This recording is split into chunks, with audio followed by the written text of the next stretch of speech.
Welcome to ENDOTALKS podcast, where we explore clinical and scientific updates on endometriosis. My name is Adrien Crestani. I'm a gynecologist surgeon specialized in endometriosis surgery at the French European Institute for Endometriosis in Bordeaux. Today's episode is a very special one for two reasons. First, we are recording from the Society of Endometriosis and Uterine Disorders Congress in Prague. And for the second reason, we are discussing this with Dr Gaby Moawad, who is a surgeon for endometriosis in Washington, D.C. So Dr. Moawad is the lead author of a recent review published in the Journal of Clinical Medicine, named The Impact of Conservative Surgical Treatment for Adenomyosis on Fertility and Perinatal Outcomes. Thank you very much to be here today. Thank you. In this episode, we will talk about the links between adenomyosis and infertility, what current evidence says about conservative surgical options, and how these options can transform the care for adenomyosis. First question, we will start rapidly. What is exactly adenomyosis? Well, thank you for having me today. It's a great pleasure, especially here at the SEUD in Prague, in the Czech Republic. Adenomyosis is a disease that affects the muscle of the uterus, basically. It is when you have endometrial glands infiltrating in the muscle of the uterus, creating an inflammation, and then producing a variety of symptoms to the patients, where it ranges from pelvic pain, which is have a lot of similarity with endometriosis, to abnormal uterine bleeding and infertility and so on. So it's a very common disease, and nowadays we diagnose it more and more often due to the advances in radiology, in the ultrasound, the MRI. So this is an extremely important topic, because a lot of the younger patients are offered only a hysterectomy where they are young and they want to pursue fertility. So I hope that they will listen to this to learn a few things about this disease. Thank you very much. This is a very important question. Can you tell us a little bit more about how adenomyosis can impact fertility? How does it work? So adenomyosis, I'm gonna take a brief explanation about the location of adenomyosis, because that will enable us to understand a little bit its impact on infertility. There are multiple classification of adenomyosis. Usually it's either focal, which means affects only a small part of the uterus, or diffuse, affects the whole uterus, or it could be in a form of adenomyoma, very similar to the fibroid, but it's not a fibroid, it's adenomyosis. So depending on those three varieties, there will be an impact on fertility. The impact on fertility comes from multiple different pathologies, pathophysiologies. First, the inflammation create a toxic environment and decrease the receptivity of the endometrium. So that's why the embryo will not be able to implant. The inflammation also create an abnormality in the contractility of the muscle of the uterus, in addition to the fibrosis that also plays a major role in the fertility.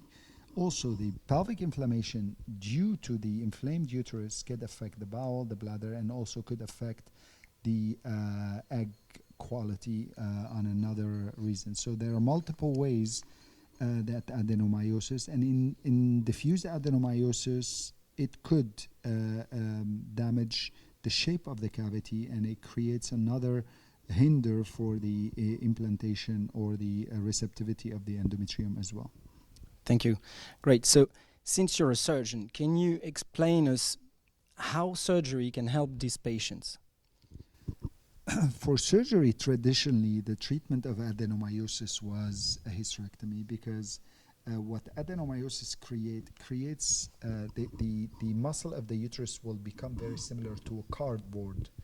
It's extremely hard for a surgeon to differentiate the areas of normal myometrial or normal muscle and areas of fibrous. And that's why traditionally the surgery was either done on a hysterectomy or the hormonal treatment, whether an IUD or a birth control pill or a progesterone pill.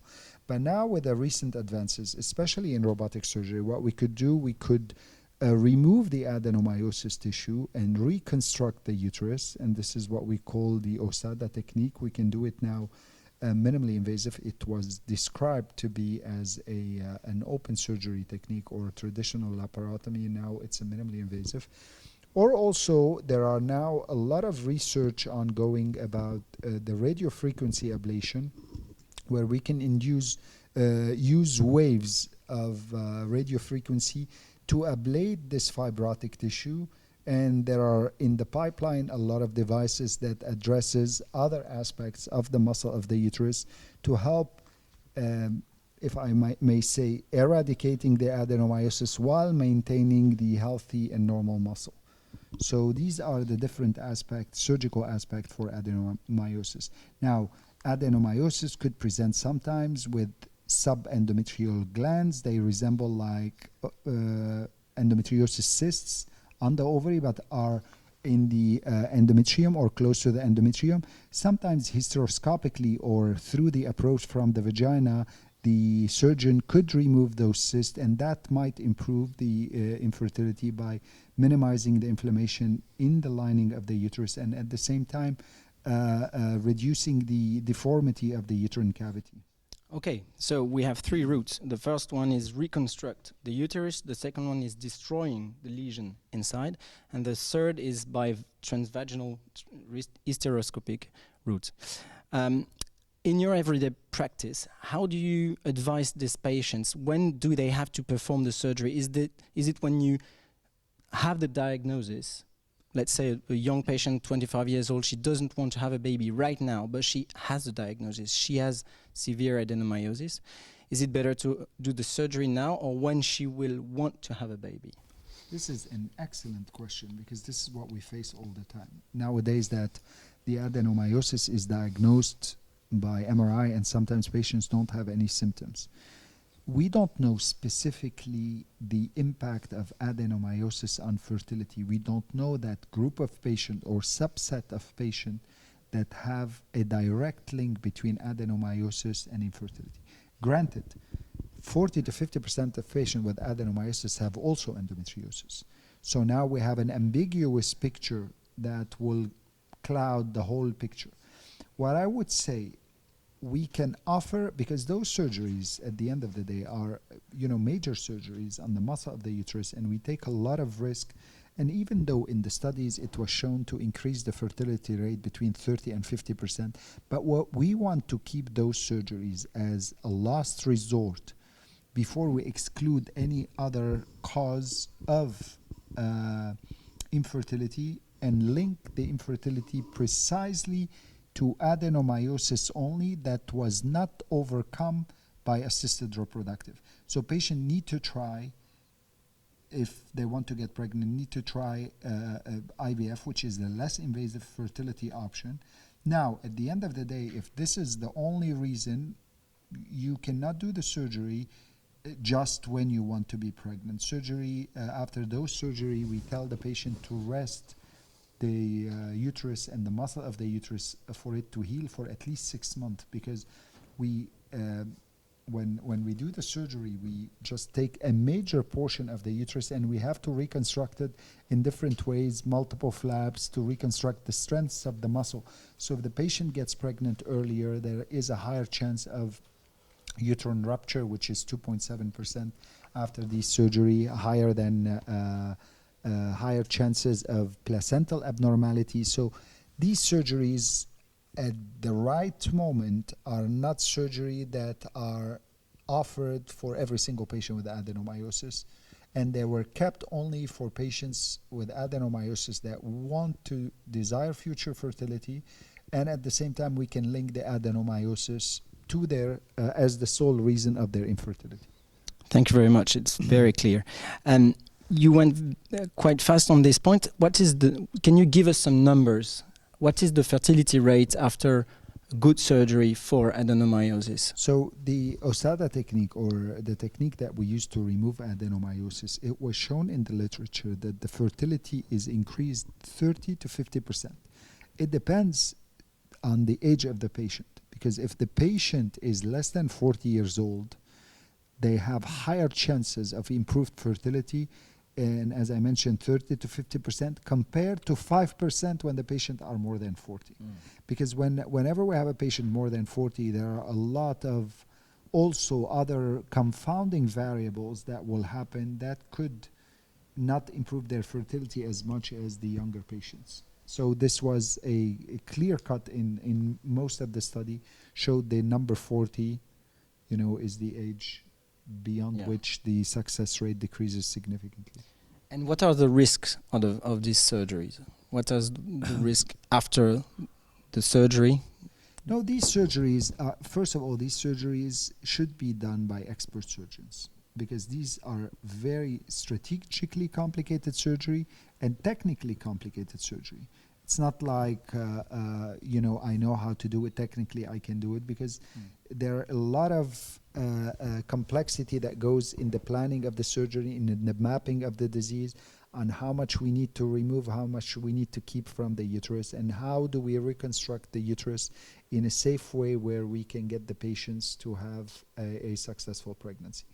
Those surgery are at risk for bleeding. That's why we utilize various techniques to minimize the bleeding, like clamping the major arteries of the uterus.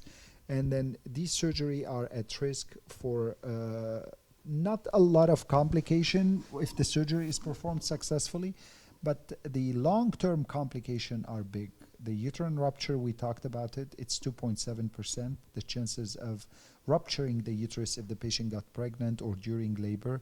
These patients need to deliver by C-section. These patients need to deliver as soon as the maturity of the baby, late, early term or late preterm, between 36 and 37.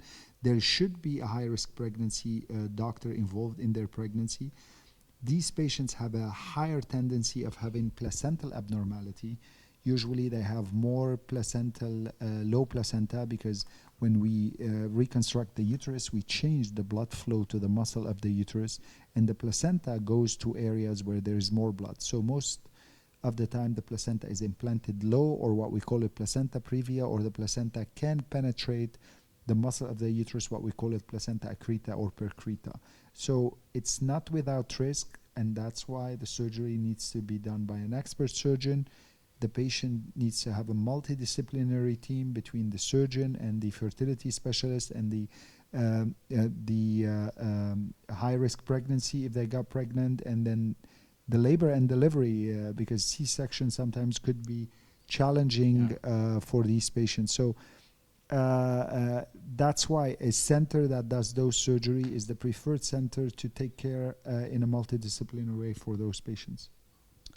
And those patients have to go directly to ART after the 6 months after the surgery, or can they have like 6 months of spontaneous No, pregnancy? they can attempt. Unfortunately, most of the patients with adenomyosis are not the youngest patients, because we can assisted fertility can overcome with a good quality of egg. They can get them pregnant before they arrive to the surgeon. So if the patient is, first we check the fallopian tube. Sometimes it's extremely hard, especially with diffuse adenomyosis, to maintain the patency of the fallopian tube when we reconstruct the uterus. So they don't have a patent fallopian tube, so they can go to ART. But for patients who have a patent tube, who have, and they want to opt for spontaneous, of course, but they have to wait 6 months at least so they can heal. Thank you very much. Last question to finish. Do you prepare your patients before with like GnRH antagonist, or?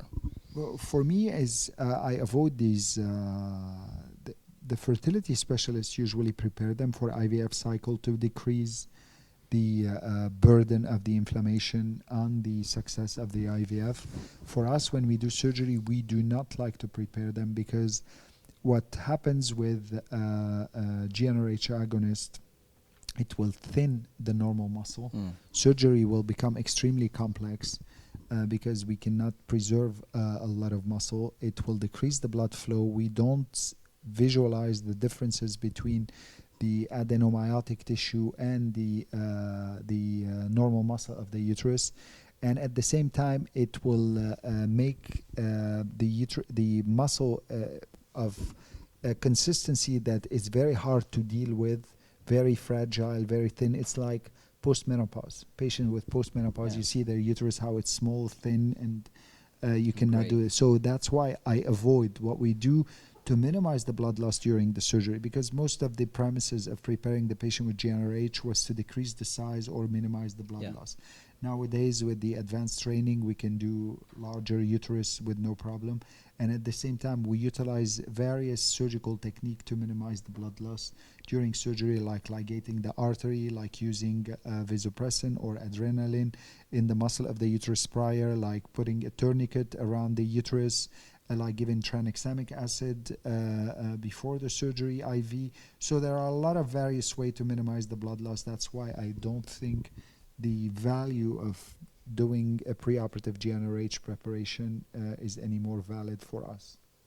Thank you very much for this opportunity, this great opportunity for our podcast, ENDOTALKS. Please follow us, and thank you very much, Gaby. Thank you for having me.